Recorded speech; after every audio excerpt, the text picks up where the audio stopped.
তোমাকে বরং ভুলেই যাই চলো। এই জীবনের প্রতিটা দিন, প্রতিটা রাত হোক তোমার অনুপস্থিতির সাক্ষী।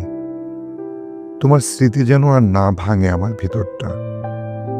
প্রতিটি শ্বাসে যেন আর জেগে না ওঠে সে অলিখিত হাহাকার। একেবারেই শেষ হোক সমস্ত কাঁপন। তোমাকে বরং ভুলেই যাই চলো। এখানে নতুন করে আর কোনো ক্ষত না জমুক। বর্ষার নীরবতায় শীতল হোক সব পুড়ে যাওয়া ক্ষত চিহ্ন। রাতের আঁধারে চোখ ভিজে ওঠা মুহূর্ত আর না আসুক আমার দুয়ারে। বারবার তো ভেঙেছে মন, এবার না হয়ে গুছিয়ে উঠুক তা। তোমাকে বরং ভুলেই যাই চলো। অজস্র নির্ঘুম রাতেরা একবার ঘুমের আশ্রয় পাক। তোমার ছায়াবিহীন উঠোনে ফুরিয়ে যাক দীর্ঘশ্বাসের সুর, আর ভেসে না আসুক হাহাকার।